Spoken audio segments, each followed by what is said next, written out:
Hey Kayla, this is Mrs. Hoven. I just want to give you some help on some of these trig identities to make sure you are okay. The ones it looks like you're struggling with are the ones where you have fractions, where you'll need a common denominator. If you look at this first one, they do not have the same denominator. Obviously this denominator is 1 and this one is 1 plus cosine x. Fastest way to always come up with a common denominator is just to multiply the denominators together. So I want the common denominator to be 1 plus cosine x. So I take my first term, which is a 1, multiply it by 1 plus cosine x on the top and the bottom, obviously, because that's like multiplying by 1. So my 1 now becomes this guy right here. And now you can see these fractions have the same denominator, so I can put them together. The common denominator is 1 plus cosine x. And I have on my top a 1 plus cosine x and a minus sine squared x. Now, one thing you want to make sure you keep in mind, if you look here at the top, these were in the video. This is the main one. But you also want to know that you can move things around, and 1 minus sine squared x is cosine squared x. 1 minus cosine squared x we could also say is sine squared x. That is simply just moving these terms to the other side.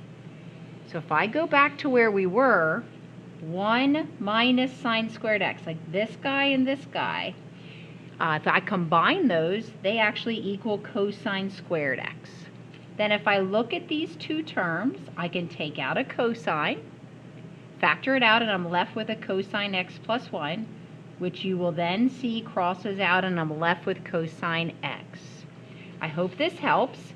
So this is very similar to one that I saw that you had wrong. So hopefully that can help you go back and fix that.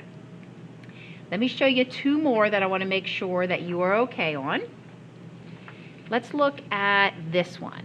One of the trig identities that you had was 1 plus cotangent squared x equals cosecant squared x. And the other one, very similar to it, 1 plus tangent squared x equals secant squared x. In this particular problem, we're going to need this one. So if they give you the left and the right side of an equal sign, you want to make sure the left can equal the right. Okay, so here's what I do. I look at the top. 1 plus cotangent squared, that's the same as cosecant squared. So I can replace that whole thing with cosecant squared. Anytime I have a single term, no pluses or minuses, I like to write things in terms of sine and cosine. Cosecant squared x is the same as 1 over sine squared x, because cosecant is the reciprocal of sine. Cotangent squared x, hopefully you're learning that cotangent is cosine over sine, and I put squares with those.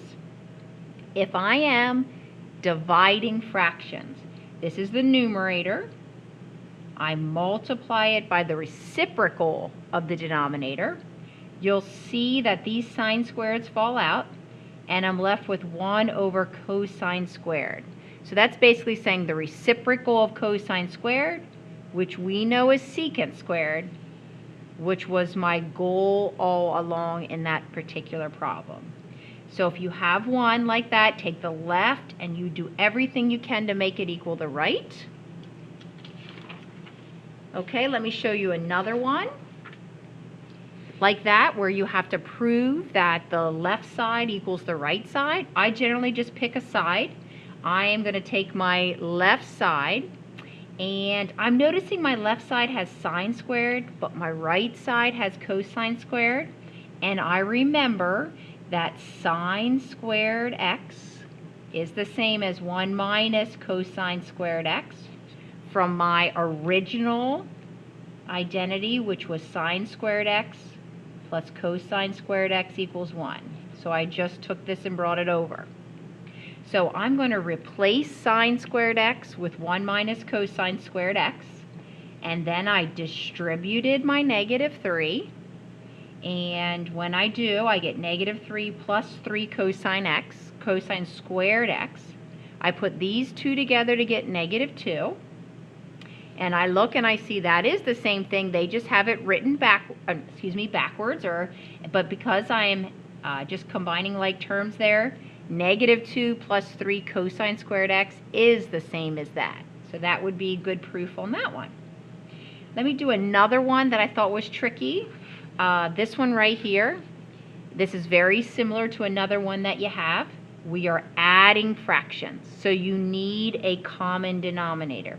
A common denominator would be both of these multiplied together. So this fraction still needs a cosine x on the bottom.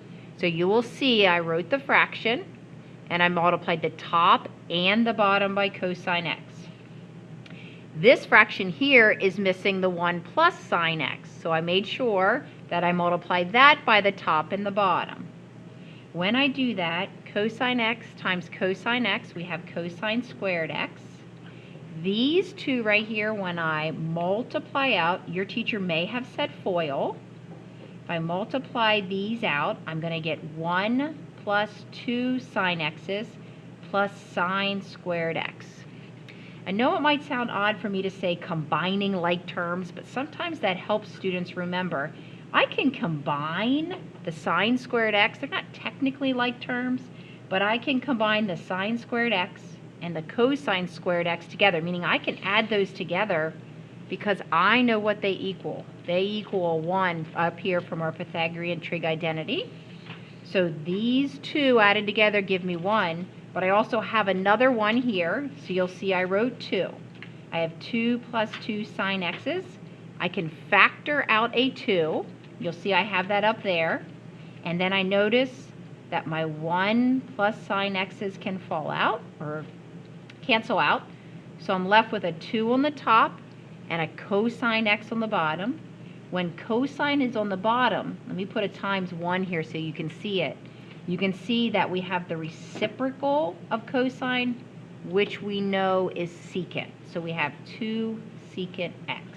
I hope those examples help. Thanks.